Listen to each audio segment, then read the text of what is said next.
Welcome back, YouTubers, to my channel of an everyday life of an Aspie. If you're following me right now, I'm Aspie, and I do all about mental health and awareness, sharing my life stories of Asperger's syndrome, OCD, and the like. I also bring out some tips and advice along the way for your general health versus your personal mental health, or whatever it may be that you're struggling with. Hopefully, I can be your girl to shed the light with you all based on some support and encouragement. It's been brought to my attention basically at this point in time that I'm hoping to do more about the Asperger's series as well as the mental health series, that even though it's a broad topic, we'll hopefully bring out as much as possible before time runs out, time permitting as well. So this one's all about what you should know if you love someone with high functioning depression. I'm hoping you guys are enjoying some of these ones that I'm sharing with you all today. And don't forget to smash the like just to show that you're engaging with me and supporting me in any way you can.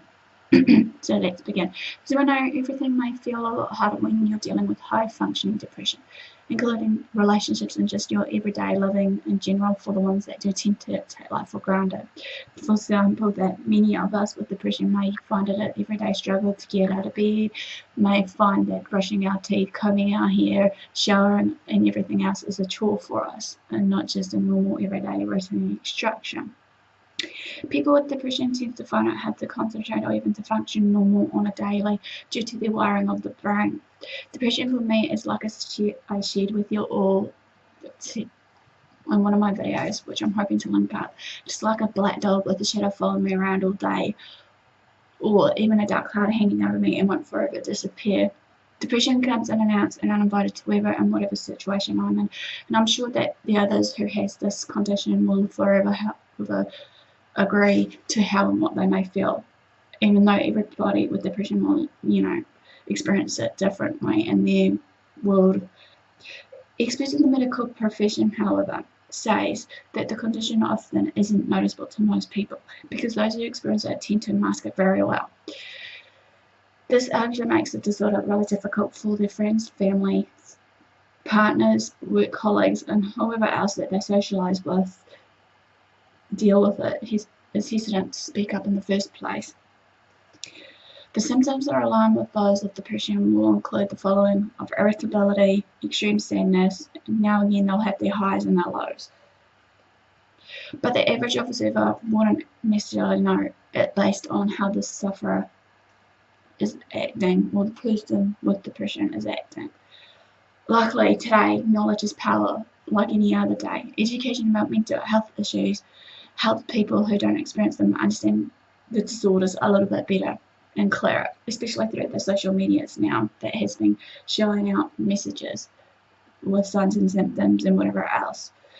In a world where only 25% of people with mental illness feel like others are sympathetic to their condition, compassion can go a real long way.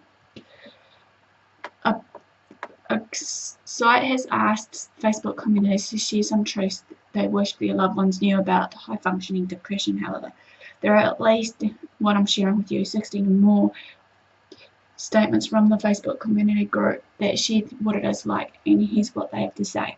High functioning depression zaps out all of the energy.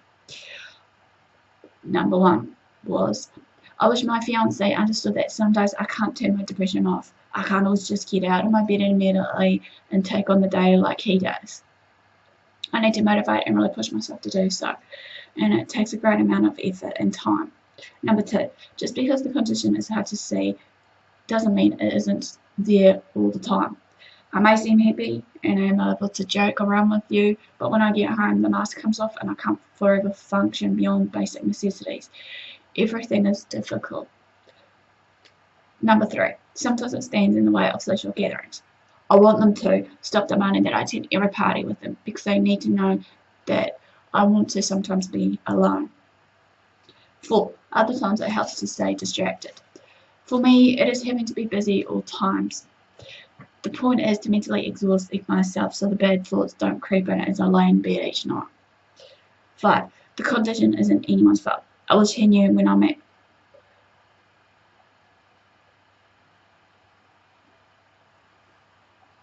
at my low points, it's no one's fault. Sometimes I'm just sad, sometimes I just need to lay in bed. Sometimes I need him to do what I normally do around the house.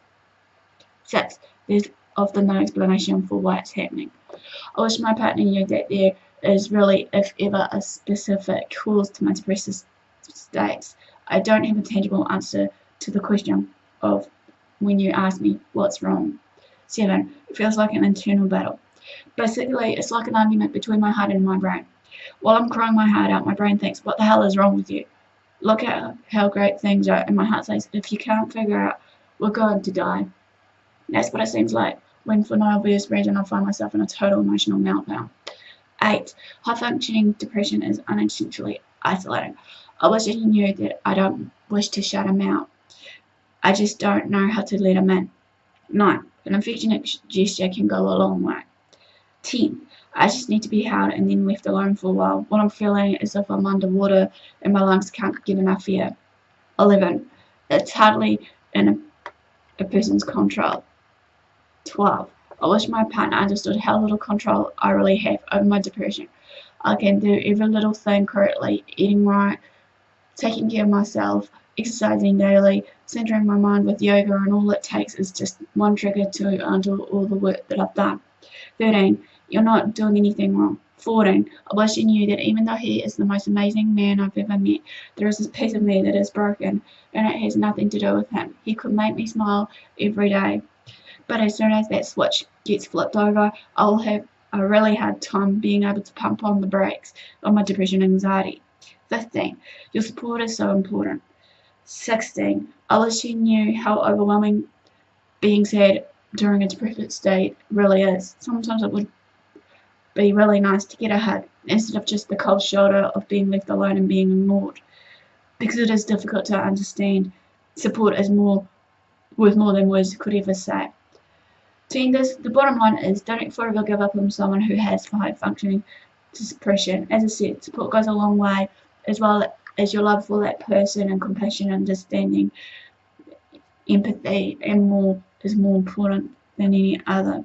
So that ends basically the real short and brief what you should know if you love someone with high-functioning depression and you like thumbs up, support, and engagement. Comment below.